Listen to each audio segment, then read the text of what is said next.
JD Power, they've released their latest dealer customer satisfaction survey, and I've got to say, I'm really shocked at the results. Frankly, Ford and General Motors are clearly not the problem here. Clearly, the problem, in fact, is based in South Korea and Japan. These results will absolutely shock you, surely. I mean, nobody could have expected these unless they've been to the dealers where people are saying they're having some terrible experiences. In fact, some of these dealerships have been fined millions of dollars for deceptive practices. Hello, my friends. Welcome to the channel. I'm the Electric Viking. Great to see you. Welcome to all the new subscribers. Welcome back, everyone else. Thank you for tuning in. It's nearly 2023. What a year 22 has been. I mean, realistically, who would have thought we'd see the lowest emissions in Europe in 30 years? In spite of the fact that it's been reported that many countries in Europe are having to use coal because they have no gas from Russia. They're instead doing something else, using less electricity and installing insane amounts of solar energy. 2022, for so many reasons, was a phenomenal year. And it was just an amazing year to be able to bring you guys the news, bring you guys all the interesting stories in the renewable energy, electric cars, battery technology field. One of the most interesting developments, I think the most interesting development of the year, period, was sodium-ion batteries. They are unquestionably a game changer. You know what else is changing the game? Kia and Hyundai. They don't currently make electric cars in the United States. They don't plan to for several years. They're going to struggle in the US over the next few years, big time. Toyota will struggle even more. As you'll see the results of this survey, Toyota are looking in an even worse position than we previously thought. But surprisingly, Kia and Hyundai ranked dead last in the United States for customer experiences at the dealership. Kia is saying they're angry. Kia is saying to their dealerships in the United States, what is going on? This is just simply a joke. You guys are doing a poor job, giving customers a bad experience. I mean, I just reported on the fact that Kia dealerships are being fined millions of dollars because they're doing crazy things like changing people's income to give them loans that they can't afford to pay back. As a result, we're starting to see massive delinquencies. Repossessions of cars in the US are at their highest level in years. It's causing massive problems. So what is going on? Kia is currently warning its American dealers about performance. And it's in response to this JD Power study. Well, not just a study. This is JD Power's one of the biggest things that they do of the year. They actually surveyed 40,000 people's experience going into dealerships in the US. They said to them, how was your experience? And well, unfortunately for Kia and Hyundai, it was pretty shocking. The research analyzed customer sales satisfaction in the mass market, and it ranked Kia last, Hyundai second last, and Toyota third last. These guys, frankly, are doing even worse than the media are saying. Because the thing is, the media is saying, Ford, General Motors, they're the problem. That's what customers are saying. Customers getting overcharged. Ridiculous markups put onto the prices of their cars. And that has happened in some occasions. But clearly it's even worse at Hyundai and Kia, which honestly shocked me. This report sourced information from 37,000 consumers, asked them to report on their experiences. However, neither Kia's leadership or retail body have agreed on exactly why performance is so bad and exactly why customers are saying their experiences are so poor. Speaking to dealers earlier this year, Chief Operating Officer Steve Center expressed worries that the brand will fall behind others due to its dealers' poor digital literacy. Basically, he's trying to use a scapegoat. Was it digital literacy that was the problem? No, absolutely was not. This is just nonsense from Kia in North America. Now, interestingly, Kia's head in North America used Sears as a cautionary example of what happens to companies who fail to adapt to new technology.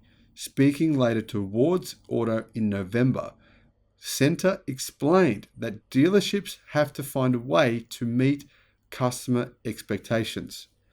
Yet, the JD Power report attaches almost no importance to digital access, even though I think that's important. The report actually doesn't even go into that. It focuses instead on actual customer experiences at the dealership. That's the key reason why Tesla isn't even in the list, because Tesla doesn't actually even have dealerships.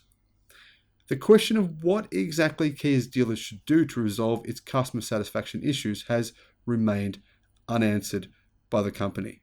They don't seem all that interested in actually finding out what the problems are. The problem may be more pervasive than it seems though, because Hyundai, which owns Kia in North America, scored barely above its subsidiary in the same report. In fact, Hyundai was basically just as bad as Kia. The results were so similar that you can't really separate the two, to be honest.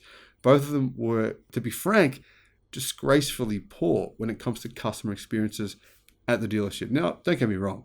I'm sure there's many people that go to dealerships and Hyundai and Kia and have a good experience. Unfortunately, there's a huge number that are having bad experiences. Toyota, however, were very close to Hyundai and Kia, only 67 points above them, or about 1% ahead of them in terms of people's experiences at the dealership in North America.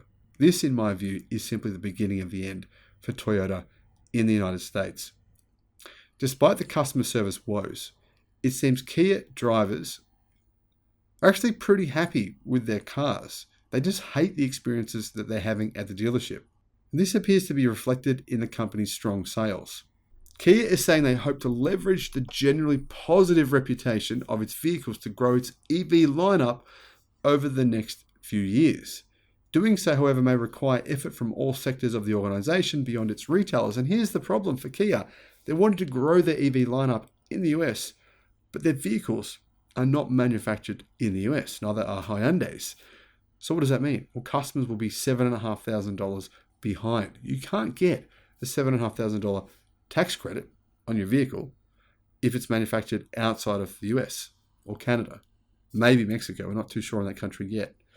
And well, Kia's vehicles and Hyundai's EVs are not made, of course, in North America. So that means that their sales have started to go down. Ever since the $7,500 tax credit was revoked a few months ago, Kia and Hyundai's EV sales in North America have basically collapsed.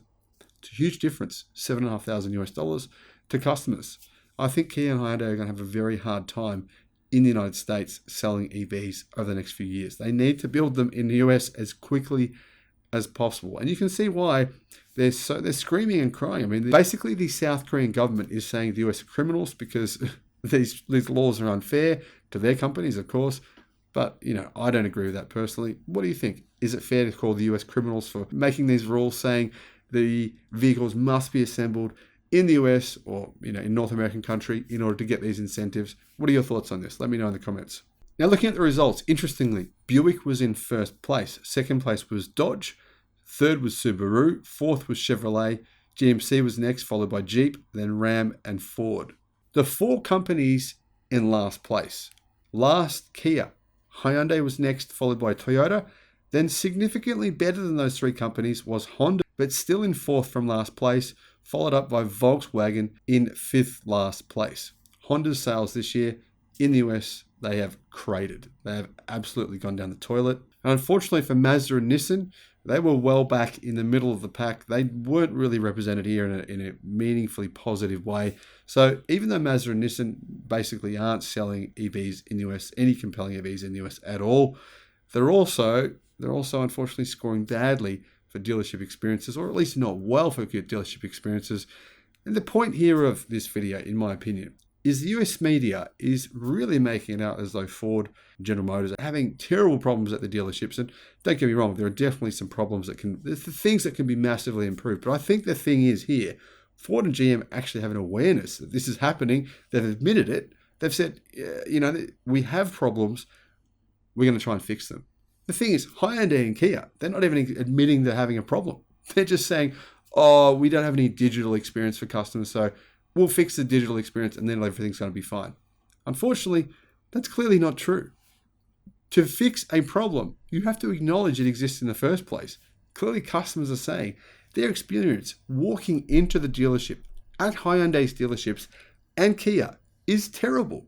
And until they acknowledge this problem exists, Hyundai and Kia can't actually fix it. Those are my thoughts. Let me know your thoughts in the comments. Thanks for watching. Bye-bye.